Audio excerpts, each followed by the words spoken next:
মমতাজিকে case দেন না মোদি, বিস্ফোরক রাহুল গান্ধী। বাংলায় তৃণমূল বিজেপির গোপন সমঝোতা। মোদি যেমন দুর্নীতি করেন, মমতাও কম যান না রাহুল।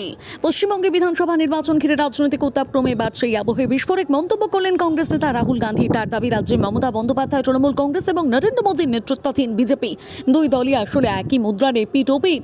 তার দাবি, মোদি জাতীয় স্তরে দুর্নীতি করেন, তৃণমূল ও মমতা দুর্নীতি করেন পশ্চিমবঙ্গে। মমতা ঠিকঠাক কাজ করলে আজ পশ্চিমবঙ্গে বিজেপি এত বাড়তে পারত না বলে মন্তব্য করেন। দ্বিতীয় দফা নির্বাচনে আগে শনিবার শ্রীরামপুরে প্রচার করেন রাহুল। সেখানে তিনি বলেন, যে কাজ মোদি গোটা ভারতে করেছেন, যে কাজ মোদি গোটা ভারতে করেছেন, বাংলায় একই কাজ করেছেন মমতাজি এবং তৃণমূল। নরেন্দ্র মোদী সাধারণ মানুষের জন্য কিছু করেন না, 2-3 জন শিল্পপতির জন্য কাজ করেন, যার মুনাফা মোদি এবং বিজেপির কাছে যায়। এখানে মমতাজিও একই কাজ করেছেন, শিল্পকে শেষ করে দিয়েছেন, বেকারত্ব বাড়িয়েছেন। মমতার আমলে রাজ্যে শিল্প শেষ হয়ে গিয়েছে, বেকারত্ব বেড়েছে, তৃণমূলের গুন্ডাদের দাপাদাপি বেড়েছে বলে এদিন দাবি করেন রাহুল। তার কথায়, বাংলার চাকরি চাইলে তৃণমূলের সঙ্গে সম্পর্ক থাকতে হয়। তৃণমূলের গুন্ডা দলের লোকজনের জন্য কাজ করেন উনি, সাধারণ মানুষের জন্য কাজ করেন না। এখানে আগে হিন্দুস্তান মোটরসের কারখানায় অ্যাম্বাসেডর গাড়ি তৈরি হতো, প্রথমে বামেরা এবং তারপর মমতাজি শেষ করে দিয়েছেন। এরপর দুর্নীতির প্রসঙ্গ টানেন রাহুল। তাকে বলতে শোনা যায়, বলা উচিত নয়, কিন্তু মোদি যেমন দুর্নীতি করেন, মমতাও কম যান না।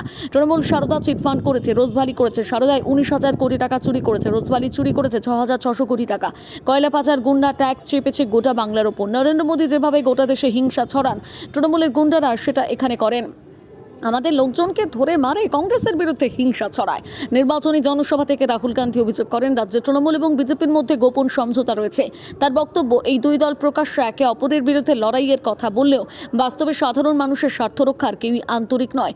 রাহুলের দাবি, রাজ্যে বেকারত্ব, দুর্নীতি এবং আইন শৃঙ্খলার অবনতির মতন গুরুত্বপূর্ণ ইস্যুগুলোতে তৃণমূল ও বিজেপি দুই পক্ষই ব্যর্থ।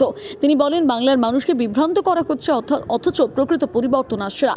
অন্যদিকে তৃণমূল কংগ্রেস এই অভিযোগ সম্পূর্ণভাবে খারিজ করেছে। দলের পক্ষ থেকে জানানো হয়েছে, বিজেপির বিরুদ্ধে লড়াইয়ে তৃণমূলই একমাত্র শক্তিশালী প্রতিরোধ। একইভাবে বিজেপি ও কংগ্রেস তৃণমূল উভয়কে আক্রমণ করে নিজেদের অবস্থান স্পষ্ট করেছেন।